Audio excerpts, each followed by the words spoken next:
2025년 11월 18일 화요일 새벽 기도입니다.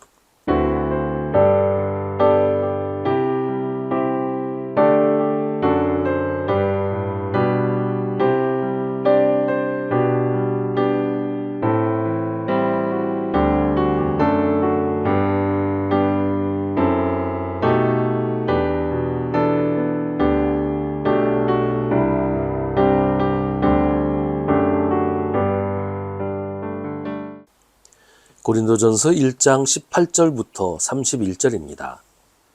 십자가의 말씀이 멸망할 자들에게는 어리석은 것이지만 구원을 받는 사람인 우리에게는 하나님의 능력입니다. 성경이 기록하기를 내가 지혜로운 자들의 지혜를 멸하고 총명한 자들의 총명을 패할 것이다 하였습니다. 현자가 어디에 있습니까? 학자가 어디에 있습니까? 이 세상의 변론가가 어디에 있습니까?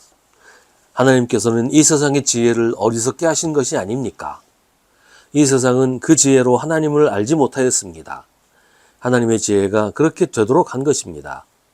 하나님께서는 어리석게 들리는 설교를 통하여 믿는 사람들을 구원하시기를 기뻐하신 것입니다. 유대 사람은 기적을 요구하고 그리스 사람은 지혜를 찾으나 우리는 십자가에 달리신 그리스도를 전합니다.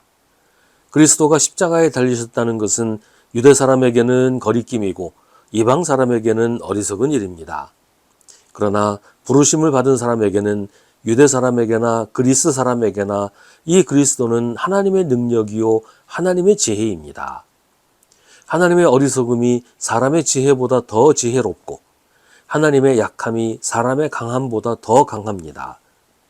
형제자매 여러분, 여러분이 부르심을 받을 때 그 처지가 어떠하였는지 생각하여 보십시오. 육신의 기준으로 보아서 지혜 있는 사람이 많지 않고 권력 있는 사람이 많지 않고 가문이 훌륭한 사람이 많지 않았습니다. 그런데 하나님께서는 지혜 있는 자들을 부끄럽게 하시려고 세상의 어리석은 것들을 택하셨으며 강한 것들을 부끄럽게 하시려고 세상의 약한 것들을 택하셨습니다.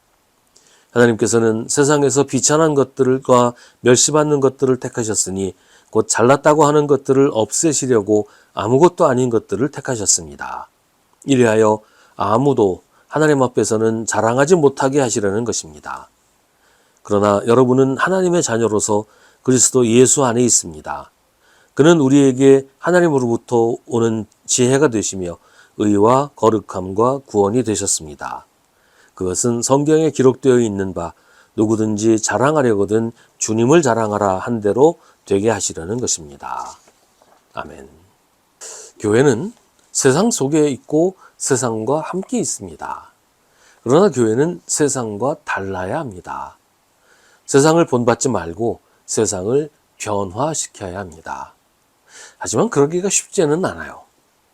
기독교인들도 세상에서 일하며 살아야 하기 때문에 세상이 더 익숙하고 일주일의 대부분을 보내야 하는 세상이 교회보다 더 삶에 밀착되어 있단 말이죠.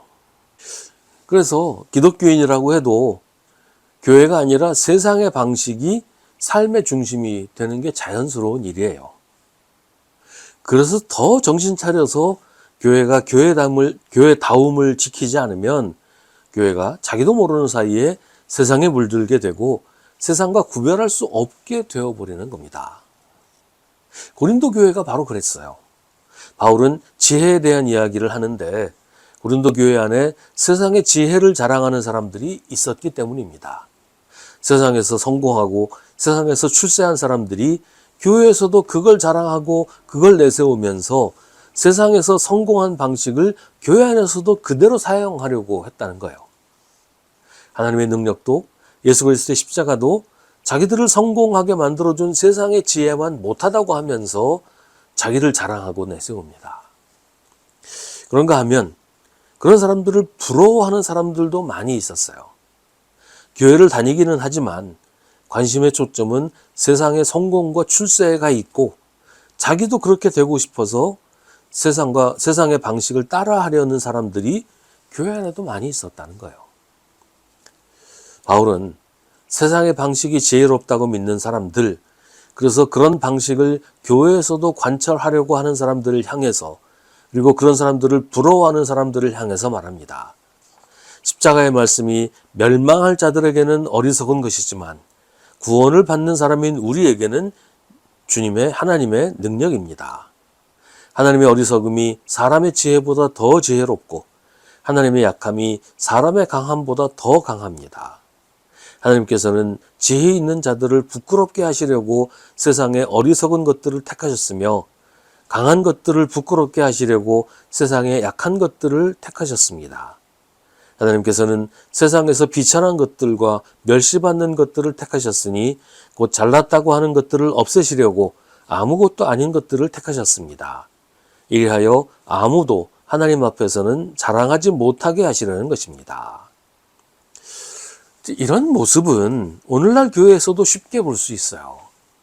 교회 안에서도 세상의 방식과 세상의 지혜가 주도하면서 교회가 세상과 다른 게 뭔지 알 수 없는 그런 모습들을 많이 봅니다. 하나님의 말씀을 알면서도 그건 현실과 동떨어진 것이다. 그러면서 하나님의 말씀 대신 세상의 지혜를 가지고 교회의 일을 하고 여러 가지 문제들을 해결하려고 그런단 말이죠. 하나님의 방식이 아니라 세상의 방식을 먼저 생각합니다. 그래서 교회가 뇌물도 주고 인맥을 동원해서 뒷거래를 하기도 해요. 법을 어기고 불법을 행해도 목적만 이루면 된다. 이런 식이에요. 교회가 하나님의 거룩하심과는 너무나 다른 모습으로 세상에 존재하고 있는 것을 참 많이 봅니다.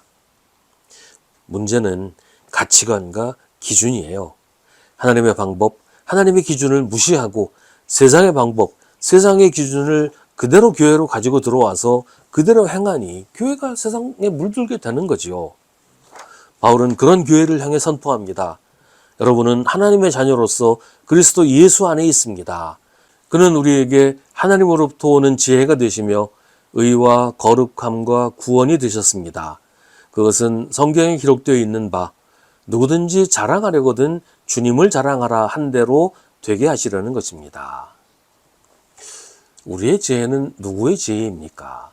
우리는 무엇을 자랑합니까? 세상이 자랑하는 지혜와 자랑이 우리의 지혜와 자랑은 아닙니까? 하나님께서는 세상에 지혜 있는 자들을 부끄럽게 하시려고 세상에 어리석은 것들을 택하셨으며 강한 것들을 부끄럽게 하시려고 세상에 약한 것들을 택하셨는데 우리는 아직도 세상의 지혜, 세상의 강함을 추구하고 있지는 않습니까? 우리는 분명히 기억해야 합니다. 하나님의 어리석음이 사람의 지혜보다 더 지혜롭고 하나님의 약함이 사람의 강함보다 더 강합니다. 교회는 하나님의 지혜와 하나님의 강함이 지배하는 예수 그리스도의 몸입니다.